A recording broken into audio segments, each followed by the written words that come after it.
एक बार की बात है, एक छोटे से गांव में रहती थी सीता। सीता बहुत ही जिज्ञासु लड़की थी। उसे कहानियां सुनना बहुत पसंद था। उसकी दादी माँ उसे रात को सोने से पहले कई तरह की कहानियां सुनाती थी। एक दिन दादी माँ ने सीता को एक बहुत ही पुरानी कहानी सुनाई। कहानी थी एक खोए हुए खजाने की। ये खजाना एक प्राचीन मंदिर के नीचे गड़ा हुआ था। इस खजाने को पाने के लिए कई लोगों ने अपनी जानें गंवा दी थी, लेकिन कोई भी इसे पाने में कामयाब नहीं हुआ था। सीता को ये कहानी बहुत पसंद आई। उसने दादी माँ से पूछा, दादी माँ, क्या हम कभी इस खजाने को ढूंढ सकते हैं? दादी माँ मुस्कुराईं और बोली, शायद, अगर तुम बहुत हिम्मत वाली हो तो। अगले दिन सीता अपने दोस्तों के साथ उस मंदिर की तरफ निकल पड़ी। मंदिर बहुत ही पुराना और डरावना था। चारों तरफ अंधेरा छाया हुआ था, लेकिन सीता डरी नहीं। उसने अपने दोस्तों को हिम्मत दी और वे मंदिर के अंदर घुस गए। मंदिर के अंदर बहुत सारे कमरे थे। हर कमरे में कुछ न कुछ अजीब चीजें थीं। उन्हें कई बार ऐसा लगा कि कोई उन्हें देख रहा है, लेकिन वे डरे नहीं और आगे बढ़ते रहे। अंत में उन्हें एक गुप्त रास्ता मिला। इस रास्ते से वे एक बड़े से कमरे में पहुंचे। कमरे के बीच में एक बड़ा सा ताबूत था। ताबूत पर बहुत सारे ताले लगे हुए थे। सीता ने सोचा कि यही वह खजाना होगा। सीता ने अपने दोस्तों के साथ मिलकर ताले तोड़ने की कोशिश की। बहुत कोशिश करने के बाद आखिरकार उन्होंने ताले तोड़ दिए। ताबूत खोला और अंदर देखा तो उन्हें एक बहुत ही खूबसूरत बक्सा मिला। बक्से को खोलते ही एक चमकदार रोशनी निकली। बक्से के अंदर सोने के सिक्के, हीरे जवाहरात और कई कीमती चीजें थीं। सीता और उसके दोस्त बहुत खुश हुए, लेकिन तभी मंदिर के दरवाजे पर जोर से धक्का लगा।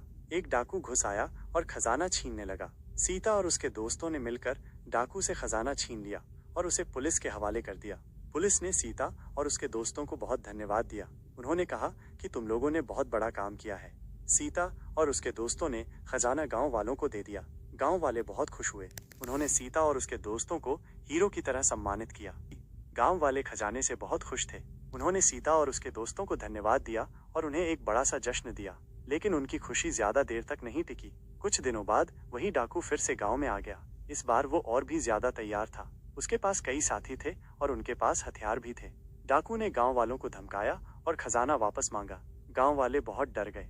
उन्होंने सीता और उसके दोस्तों से मदद मांगी। सीता ने हिम्मत नहीं हारी। उसने अपने दोस्तों के साथ मिलकर एक योजना बनाई। उन्होंने डाकू को खजाने के बारे में झूठ बोला। उन्होंने कहा कि खजाना किसी और जगह छुपा हुआ है। डाकू इस बात पर विश्वास कर गया और सीता और उसके दोस्तों के साथ उस जगह पर चला गया। रास्ते में सीता और उसके दोस्तों ने डाकू को एक जंगल में ले गए। जंगल में उन्होंने डाकू पर हमला कर दिया। डाकू के साथी डर गए और भाग गए। सीता और उसके दोस्तों ने डाकू को पकड़कर पुलिस के हवाले कर दिया। पुलिस ने डाकू को जेल भेज दिया। गांव वाले बहुत खुश हुए। उन्होंने सीता और उसके दोस्तों को एक बार फिर से धन्यवाद दिया। गांव वाले डाकू के पकड़े जाने से बहुत खुश थे, लेकिन उनकी खुशी ज्यादा देर तक नहीं टिकी। कुछ दिनों बाद गांव में एक अजीब सा आदमी आया। वह बहुत ही रहस्यमयी था। वह हमेशा अकेले रहता था और गांव के आसपास घूमता रहता था। गांव वाले उस आदमी से थोड़े डरते थे। उन्हें लगता था कि वो कोई जादूगर या टोना टोटका करने वाला है, लेकिन सीता को उस आदमी में कुछ अजीब सा लगा। उसे लगा कि उस आदमी को खजाने के बारे में पता है। एक दिन सीता ने उस आदमी का पीछा किया। वो आदमी एक पुराने मंदिर में गया। सीता चुपके से मंदिर के अंदर घुस गई। वहां उसने देखा कि वो आदमी एक पुरानी किताब पढ़ रहा था। किताब में खजाने के बारे में लिखा हुआ था।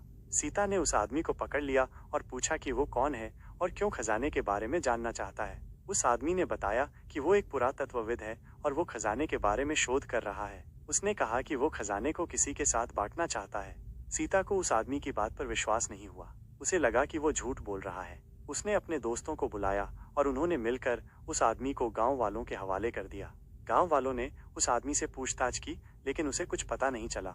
आखिरकार उन्होंने उसे जाने दिया। गांव वाले उस रहस्यमयी आदमी को जाने देने के बाद कुछ दिनों तक सब कुछ शांत रहा, लेकिन सीता को लगता था कि वो आदमी वापस आएगा, और उसकी आशंका सही साबित हुई। कुछ रातों बाद जब सब सो रहे थे, वो आदमी फिर से गाँव में आ गया। इस बार वो अकेला नहीं था, उसके साथ कुछ और लोग भी थे। सीता ने चुपके से उनकी गतिविधियों पर नजर रखी। उसने देखा कि वे मंदिर के पास खड़े होकर कुछ चर्चा कर रहे थे। सीता को समझ आ गया कि वे खजाने के बारे में बात कर रहे हैं। अगली सुबह सीता ने अपने दोस्तों को बताया कि वो आदमी वापस आ गया है। उन्होंने तुरंत एक योजना बनाई। उन्होंने गांव वालों को सतर्क कर दिया और खुद मंदिर की ओर बढ़ गए। जब वे मंदिर पहुंचे तो देखा कि वो आदमी और उसके साथी मंदिर के अंदर घुस गए हैं। सीता और उसके दोस्तों ने भी मंदिर में प्रवेश किया। अंदर जाकर उन्हें पता चला कि वो आदमी कोई पुरातत्वविद नहीं था, बल्कि एक चोर था। वह और उसके साथी खजाने को चुराना चाहते थे। एक लंबी लड़ाई के बाद सीता और उसके दोस्तों ने चोरों को पकड़ लिया। पुलिस को बुलाया गया और चोरों को जेल भेज दिया गया। लेकिन कहानी यहीं खत्म नहीं हुई। जब पुलिस ने खजाने की जांच की तो उन्हें एक और रहस्यमयी चीज मिली। खजाने के बक्से के अंदर एक पुरानी पत्रिका थी। उस पत्रिका में कुछ अजीबोगरीब चिन्ह और नक्शे बने हुए थे। सीता और उसके दोस्तों ने उस पत्रिका को पढ़ने की कोशिश की, लेकिन उन्हें कुछ समझ नहीं आया। उन्हें लगा कि इस पत्रिका में खजाने के बारे में कोई और रहस्य छिपा हुआ है। चलिए सीता की कहानी को आगे बढ़ाते हैं। पत्रिका का रहस्य। सीता और उसके दोस्तों ने उस पुरानी पत्रिका को एक प्रसिद्ध पुरातत्वविद को दिखाया। पुरातत्वविद ने पत्रिका को बहुत ध्यान से देखा और कहा कि यह पत्रिका बहुत ही पुरानी है और इसमें एक प्राचीन भाषा में लिखा हुआ है। उन्होंने कहा कि इस पत्रिका को समझने के लिए उन्हें बहुत समय लगेगा। कुछ दिनों बाद पुरातत्वविद ने सीता को बुलाया और उसे बताया कि उसने पत्रिका को समझ लिया है। पत्रिका में एक प्राचीन मिस्र की भाषा में लिखा हुआ था। इसमें बताया गया था कि खजाना किसी मिस्र के फराओ का था। फराओ ने इस खजाने को एक रहस्यमयी जगह पर छुपाया था। खजाने के साथ एक शाप भी जुड़ा हुआ था। अगर कोई भी इस खजाने को गलत तरीके से इस्तेमाल करेगा तो उस पर बुरा समय आएगा। सीता और उसके दोस्त बहुत हैरान हुए। उन्हें नहीं पता था कि उन्हें क्या करना चाहिए। एक तरफ वे खजाने को सुरक्षित रखना चाहते थे, दूसरी तरफ वे शाप से डरते भी थे। पुरातत्वविद ने सीता को सलाह दी कि वो खजाने को किसी सुरक्षित जगह पर छुपा दे। सीता ने अपने दोस्तों के साथ मिलकर खजाने को एक गुप्त स्थान पर छुपा दिया।